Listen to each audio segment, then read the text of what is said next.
Hi, this is one of a series of short videos made by the Imaginative Education Research Group at Simon Fraser University. And we're looking at different kinds of learning tools that can be used in everyday teaching to make what we're teaching more engaging to students. And today we'll look at the learning tool of the extremes of experience and the limits of reality. And usually when we are taught about how to engage children in classrooms, we're told to focus on something they already are familiar with.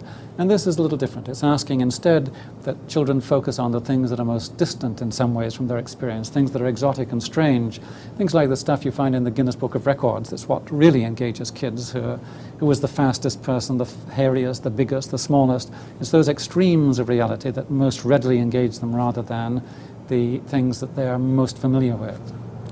Isn't that backwards from what I was taught in my bachelor's? You know, generally in teacher education programs we're taught that we should start with what's familiar to the student.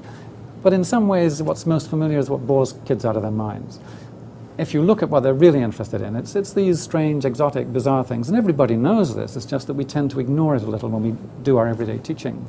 For example, if you imagine it's a Friday afternoon, a teacher has become sick in one of the rooms nearby, and the principal comes to you and says, "Oh, hey, do you mind taking this?" and try and keep the kids interested. And there's 2 lessons already prepared, and you can choose one of them. You can have either the structure of your local neighborhood, and the other lesson is on torture instruments through the ages. Yes! Well, it's a kind of joke. We all know what engages the kids more. Now, this isn't a recommendation for the curriculum, but rather that we know that what engages them is these exotic, strange things rather than the everyday world around them. So if we take into account among what the children know is their imaginations, then we can get quite different kinds of approaches to making the curriculum more interesting. And I understand, I mean, you've been using this. What do you do with when you look at the exotic and the extreme? What examples do you have? One of the most exciting exotic and extreme was looking at pirates. Yes. I love pirates. And we started with an example of present-day pirates in the Strait of Malacca with AK-47s and Zodiacs and balaclavas on their heads. So the students were, well, first off shocked, but when we talked about how does that relate to history and how did those pirates get around? What kind of navigational tools did they have at their disposal? And we learned how to figure out the latitude. We were studying on the equinox, so we could go outside and find the latitude of the school. We had to use triangulation, and we had sine and cosine, so we'd been doing our math. Science of water displacement, and how are ocean waves created. We of course did history and political.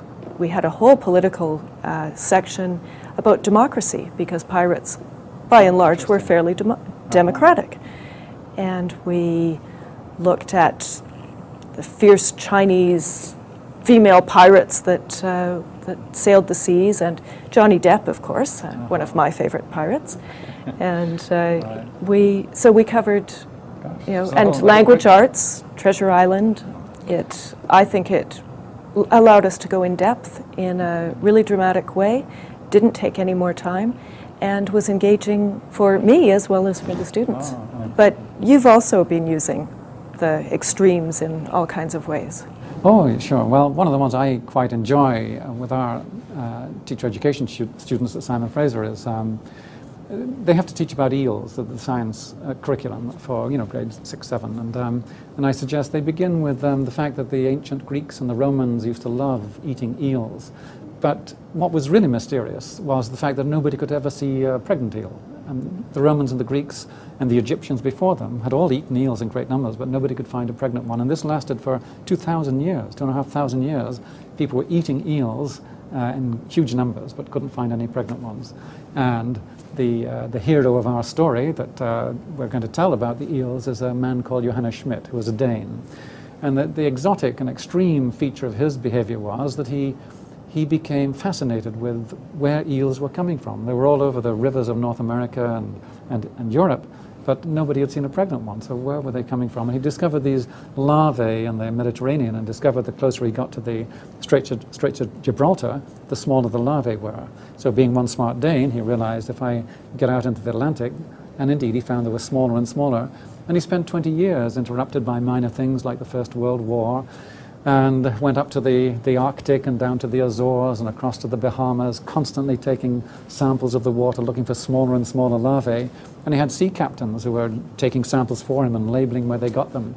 And finally, what he discovered is that all the eels in the world came from, well, the Sargasso Sea. What the kids get engaged by is this bizarre guy and his absolute obsession with finding out where eels come from.